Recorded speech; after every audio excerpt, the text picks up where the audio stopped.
अस्सलाम वालेकुम नाज़रीन, मैं हूँ रियाज़ अजीज़ और आज बात करेंगे पाकिस्तान की जो हालत है, पाकिस्तान के जो हालात हैं, इक़्तिसादी सूरत हाल है, सियासी सूरत हाल है और जिस तरीके से यहाँ पर डॉलर की किल्लत है और ये कहा जा रहा है कि पाकिस्तान किसी वक्त भी डिफ़ॉल्ट कर सकता है। इस सूरत हाल को दीगर दुनिया तो किस अंदाज से देख रही है, ये बहरहाल अपनी जगह एक अहम सवाल है, लेकिन उससे भी ज़्यादा अहम सवाल है कि इस सूरत हाल को भारत में किस तरह देखा जा रहा है और भारत इसको किस तरह मॉनिटर कर रहा है और क्या प्लानिंग कर रहा है पाकिस्तान के ख़िलाफ़, क्या मनसूबाबंदी कर रहा है या आम ज़बान में मैं कहूँ कि क्या साजिश कर रहा है। तो ये बहुत अहम है पाकिस्तान के दिफा के लिए, पाकिस्तान की सलामती के लिए और यकीनन पाकिस्तान की इंटेलिजेंस एजेंसीज इस हवाले से काम कर रही हैं और उन्होंने गुज़िश्ता दिनों भी 2 दफ़ा पाकिस्तान पर हमले की जो कोशिश थी या एक साजिश थी पाकिस्तान पर हमले की या एक पाकिस्तान के हवाले से एक इंटरनेशनल सतह पर पाकिस्तान को बदनाम करने के लिए जो भारत ने मनसूबाबंदी की थी उसको बेनकाब किया है। ये गुज़िश्ता 15-20 दिन के अंदर, महीने के अंदर 2 दफ़ा ऐसा हो चुका है। तो अब आप अंदाज़ा कर लीजिए कि इस सूरत हाल को भारत किस तरह देख रहा है और वो क्या करने जा रहा है पाकिस्तान के ख़िलाफ़। अगर पाकिस्तान डिफ़ॉल्ट की तरफ मज़ीद बढ़ता है तो भारत में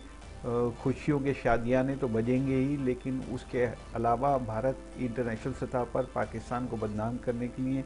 मुतअद्दिद साजिशें भी कर रहा है और पाकिस्तान पर हमलावर होने के लिए भी मनसूबाबंदी कर रहा है। और इस हवाले से उसने बहुत सारे अपने जो नेटवर्क्स हैं उनको इशारे दे दिए हैं जो पाकिस्तान में भी काम कर रहे हैं और पाकिस्तान के बॉर्डर्स के अतराफ में भी काम कर रहे हैं। ख़ास तौर से अफगान बॉर्डर के हवाले से जो भारत का नेटवर्क है वो बहुत ज़्यादा एक्टिव था, जो गुज़िश्ता दौरे हुकूमत में बहुत ज़्यादा एक्टिव रोल प्ले कर रहा था, लेकिन अब तालिबान दौरे हुकूमत में एक मरतबा फिर इत्तलात हैं कि थोड़ा सा वो दोबारा एक्टिव हुआ है। अमेरिका के दबाव पर शायद तालिबान ने थोड़ा सा स्पेस देने की कोशिश की है। इंडिया के जो कॉन्सुलेट्स हैं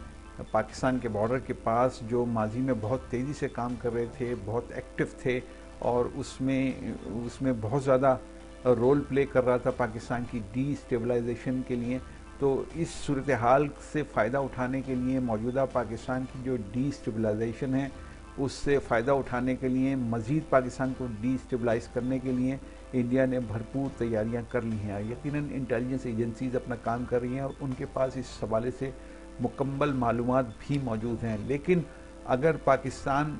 माशी एतबार से इस मुस्तहकम नहीं रहा या डिफ़ॉल्ट की तरफ मज़ीद बढ़ा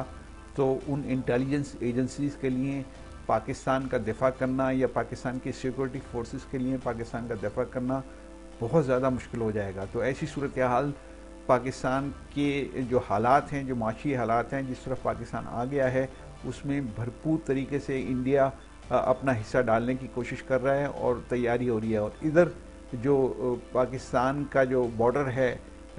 लाहौर और उससे एडजेसेंट इलाकों से जो इंडिया से मिलता है उसमें भी बहुत ज़्यादा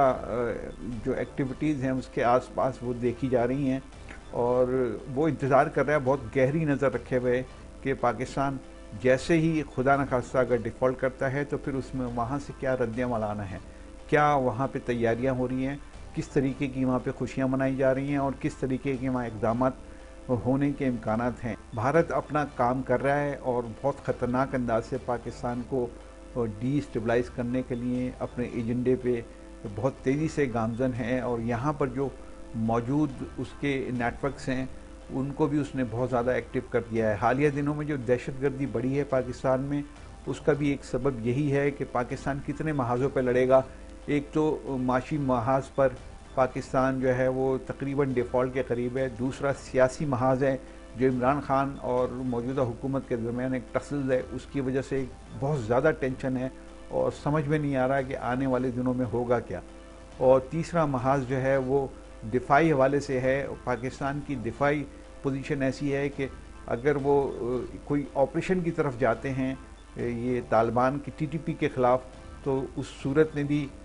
पाकिस्तान की जो फोर्सेस हैं वो इस्तेमाल होंगी और वो बॉर्डर पे जो पाकिस्तान की फोर्सेस तैनात हैं उनको वहाँ से मूव करना पड़ेगा और वो यहाँ पर उनको लाना पड़ेगा जो वेस्टर्न बॉर्डर है पाकिस्तान का। तो ये बहुत ख़तरनाक सूरत हाल पाकिस्तान के लिए बनती जा रही है। इसमें पाकिस्तान को एक दफ़ा फिर बहुत इत्तेहाद और यगानकत के साथ काम करना पड़ेगा, लेकिन ऐसा नज़र नहीं आ रहा। उधर ऑल पार्टीज़ कॉन्फ्रेंस जो वज़ीर आज़म की तरफ से बुलाई गई थी, अब वज़ीर आज़म ने उसको मज़ीद आगे कर दिया। अब आप ये देखें कि जिस मुल्क में ऐसी सूरत हाल हो, खुद अपने मामलात हों, पैरों पे खड़ा ना हुआ जा रहा हो, सही तरीके से लड़खड़ा रहे हों, आप हर महाज पे लड़खड़ा रहे हों, और वज़ीर आज़म साहब नहीं वो APC छोड़ के तुर्किया जाने का मंसूबा बना रहे हैं, तो ये भी बड़ी हैरान कुन बात है। ठीक है कि बहुत बड़ा वहाँ ज़लज़ला डिज़ास्टर है और कुदरती आफत आई है, और उसमें आपने जाके करना कुछ नहीं है, सिर्फ अपने नंबर बनाने हैं ना। वो आप टेलीफोन कर लेते हैं भाई, उनसे रब्ता कर लेते हैं, उनसे ताज़ियत कर लेते हैं, उनसे इज़हार हमदर्दी कर लेते हैं, उनको ऑफ़र कर लेते हैं कि जो आपकी कैपेसिटी है वो आप उनको पेशकश कर देते हैं। लेकिन नहीं, आप वहाँ जा रहे हैं, आपकी तरजीहात बिल्कुल मुख्तलिफ हैं। मैं वापस अपने मौजू की तरफ आता हूँ कि जो भारत है वो किस तरीके से पाकिस्तान को झंझोड़ने की कोशिश कर रहा है, पाकिस्तान पर पंजे गाड़ने की कोशिश कर रहा है। यहाँ पाकिस्तान में उसके बहुत ज़्यादा एजेंट्स मौजूद हैं, और ये जो मैंने आपको बताया कि दहशतगर्दी का नया सिलसिला शुरू हुआ है, ये भी भारत के इशारे पे, इसलिए कि TTP वाले वेल फंडेड हैं, जो रॉ है उससे वेल फंडेड हैं, और वो बहुत ठीक ठाक उनको फंड दे रही है, माजी में भी देती रही है और अब भी दे रही है, और वो डिस्टेबलाइज कर रही है। अब देखें ये जो पेशावर में मस्जिद में धमाका हुआ, अब इससे आप अंदाज़ा कर लीजिए कि जो धमाका करने वाले लोग हैं खुद कुछ बम्बार है, उसको पता नहीं खुद कुछ बम्बार को कि यार मैं कहाँ जा रहा हूँ और मैं क्या कर रहा हूँ, उसको सब कुछ पता है। उसको इतने पैसे मिल रहे हैं, उसको ये यकीन दिला दिया जाता है कि आपकी फैमिली को हम इस तरीके से एकोमोडेट करेंगे, और वो बेचारा को गरीब आदमी अपने आप को इस तरीके से पेश करने के लिए तैयार हो जाता है। तो हालात इस तरीके से, और जाहिर है कि कौन फंड कर रहा है कहीं से, तो वो इंडियन फंडिंग इस रास्ते से भी पाकिस्तान को तबाह करने के लिए आगे बढ़ रही है।